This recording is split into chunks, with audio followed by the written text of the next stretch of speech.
A grande maioria das pessoas acorda cedo todos os dias com uma certeza absoluta na cabeça. Estão correndo atrás de dinheiro. Certo?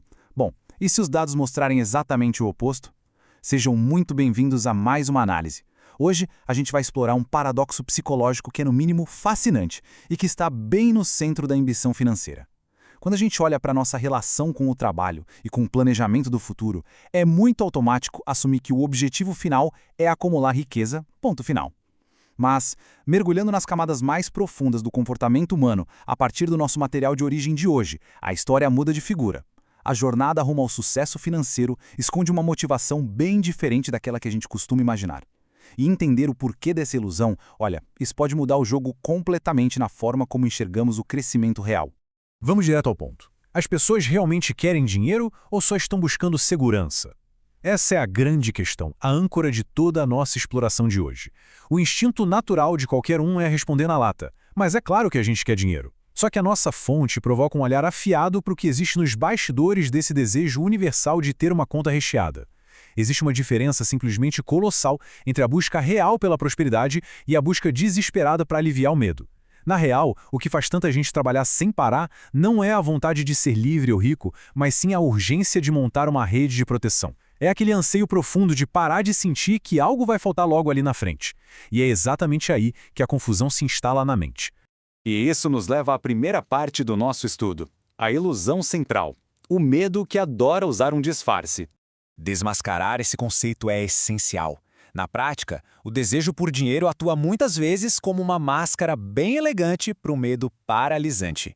Quando o medo da escassez assume o volante, a mente esconde essa insegurança com o que parece ser ambição financeira. E o contraste é simplesmente brutal. A verdadeira busca pelo crescimento assume riscos calculados, ela abraça a exposição, entende que tropeçar faz parte do jogo da expansão. Do outro lado da moeda, a busca pela segurança foge dos holofotes, tenta minimizar qualquer movimento mais brusco.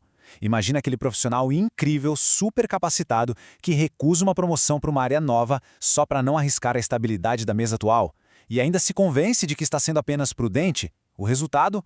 O crescimento real congela. A pessoa passa a jogar na defensiva, só para não perder, em vez de jogar estrategicamente para ganhar.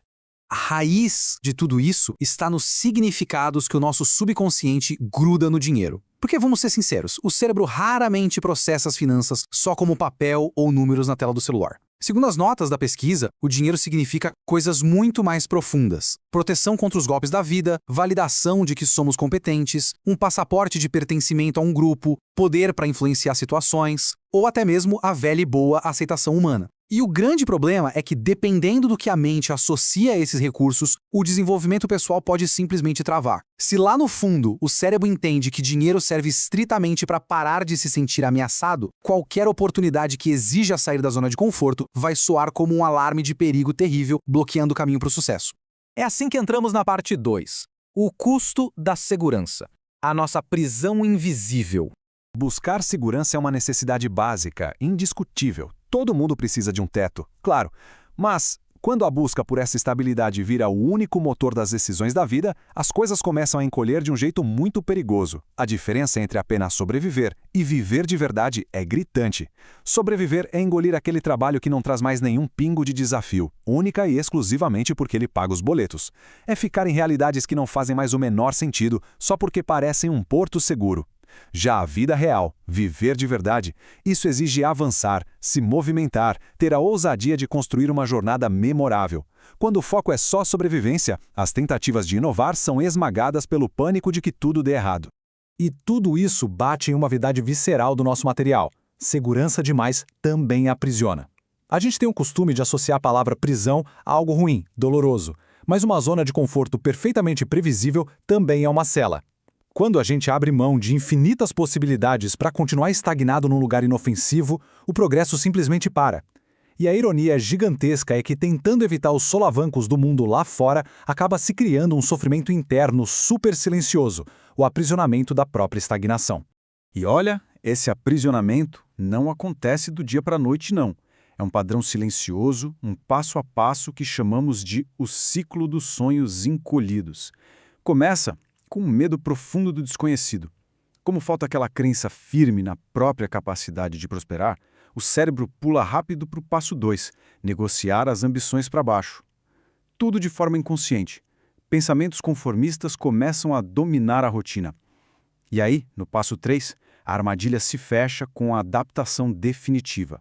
A pessoa diminui o próprio potencial, se apequenando deliberadamente para caber em espaços limitantes e relações rasas. Tudo isso só para manter a sensação de estabilidade intacta. É pura autossabotagem, feita sob medida para evitar o desconforto. Mas calma, existe uma saída estruturada para quebrar esse ciclo. E isso nos leva à parte 3 da nossa análise, definindo a ruptura financeira. Se o problema central é emocional, subconsciente, baseado no medo, a solução não vai cair do céu só colocando mais dígitos numa planilha de gastos. A ruptura financeira é um conceito muito mais profundo do que um aumento de salário. É uma mudança psicológica e estrutural. Trata-se de quebrar de forma totalmente ativa os padrões emocionais que nos mantêm operando no modo de sobrevivência. É romper de vez com aquele fantasma de que as coisas vão faltar, quebrar a mentalidade da escassez e cortar os laços de dependência que limitam o potencial humano. A mente tem que parar de focar obsessivamente no que pode dar errado e começar a planejar com clareza o que pode dar muito certo. Isso nos traz a uma constatação impressionante e muito libertadora. O verdadeiro bloqueio não é a falta de oportunidade, é o excesso de autoproteção. A análise mostra que muita gente já tem todo o talento, a capacidade técnica comprovada e até as portas escancaradas bem na frente. O que mantém essas pessoas engessadas, operando muito abaixo do que poderiam no mercado e na vida, é essa necessidade compulsiva de se proteger das incertezas. É como andar com o freio de mão puxado. A proteção exagerada sufoca e, no fim das contas, resulta em um verdadeiro empobrecimento financeiro e intelectual. Para virar esse jogo de uma vez por todas, vamos para a quarta e última parte. Abraçando o crescimento e o desconforto, a coragem de avançar. Sair dessa armadilha quentinha do conforto exige um esforço consciente gigante.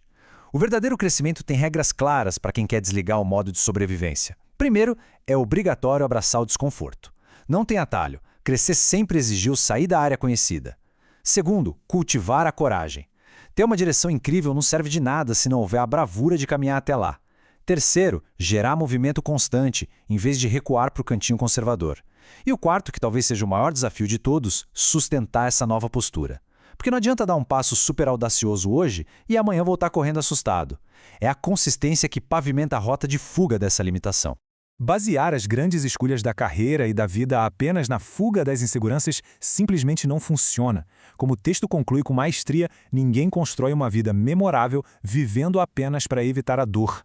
A gente precisa absorver isso profundamente. Não é um passe livre para ser irresponsável sem planejamento, longe disso. É, na verdade, um lembrete sólido de que abraçar o desconhecido, sem romantizar os medos, é um passo absolutamente essencial para erguer algo duradouro, impactante e que faça o esforço valer a pena. E para fechar essa exploração de hoje, fica essa provocação para bater forte na consciência. Quantas decisões estão sendo tomadas diariamente, seja nos negócios ou na vida pessoal, só para garantir uma sensação superficial de segurança, em vez de servirem como blocos reais de construção para a vida que a gente realmente quer ter? A verdadeira ruptura começa no exato momento em que essas motivações escondidas são desmascaradas. Fica um excelente convite para olharmos para as nossas metas com total honestidade, quebrando esse padrão de pura sobrevivência. Foi fantástico mergulhar nesse estudo. Um grande abraço a todos que acompanharam e até a nossa próxima análise aprofundada.